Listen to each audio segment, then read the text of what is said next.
Hey guys, this is Viper with another retrospective video review, and today we're going to be taking a look at another hobby of mine that is very important to me, and this video is also going to kind of be a tribute to my late grandfather Carmine, who got me interested in this hobby. And while I do have a few more than this, these are the main pieces that I just wanted to talk about because there's a little history behind them. This first one over here is actually the first one I ever got from my grandfather.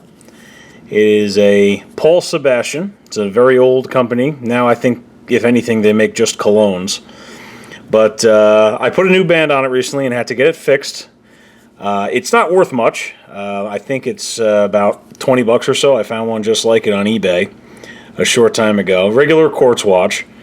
But it was worth it to me from the sentimental value perspective. And, like I said, this is the first one he gave me when I was young. And that kind of got the ball rolling. And a few years later, I'm not sure if it was for graduation or for something like that, but he got me this Guess. And I like this watch a lot, like my metal clasp here. What I like about it is, although Guess for the most part is kind of a fashion brand, I mean, they're not really known for anything special other than just being nice fashion type watches. I think this one has a nice kind of dress look to it because it's not fancy, especially like some of the newer Guesses are very gaudy looking right now.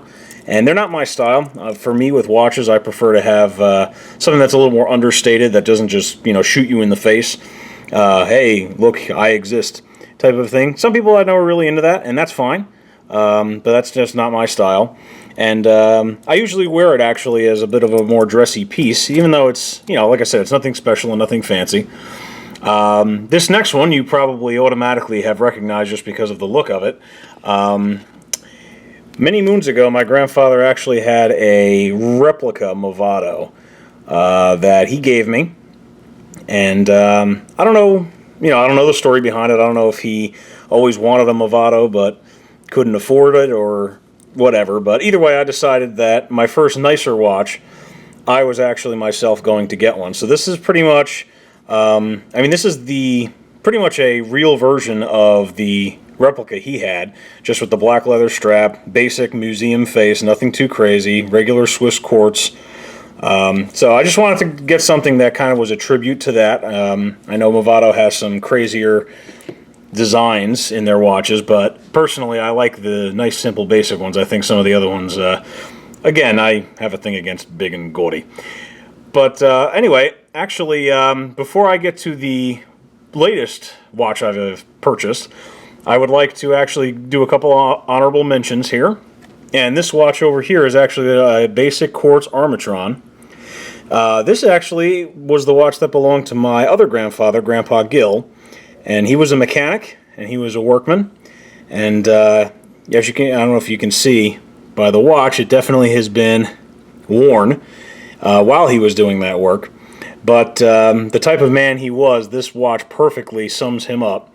That he still wanted something that was nice looking, kind of classy looking, but that was functional, and that he would use for when he would do his mechanic jobs and other work. And lastly, I want to give a shout out to my friend Jeff, who actually got me this. This was my first automatic watch, actually. This is a Seiko 21 Joule automatic movement. And this was just a Christmas present. And I don't know if he's watching, but if he is, I want to thank him again. I wear it not daily, but quite often. And I think it's a great piece. It actually fits what I wear most days.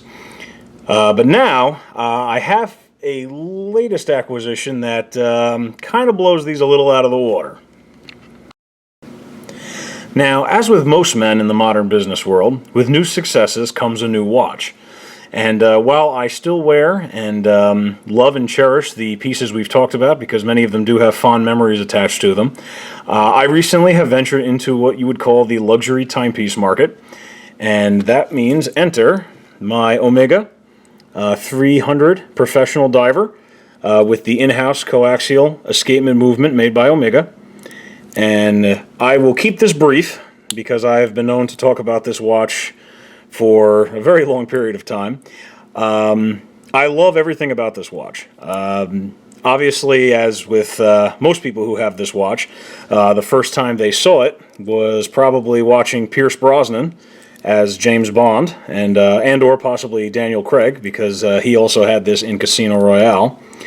But it's not just the look of the watch, it's not just the fact that it was in James Bond, it's the feel of this watch. The way this bracelet is designed, it fits perfectly around your wrist.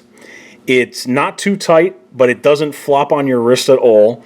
And there's nothing that nothing jagged that digs into you. It's just a beautiful piece. And this is my big kahuna in the collection. I usually don't wear it to work just because I don't want to bang it around too much, but I do wear it out often with friends and family. I hope you have enjoyed this little rundown memory lane. I, again, want to thank my late grandfathers, Gil and Carmen, for their inspiration in this hobby. And again, shout out to my buddy Jeff. Thanks again for the Seiko. I will be back soon with some figure reviews. I know that's probably what everybody is waiting to see. But thank you very much, and I will speak with you soon.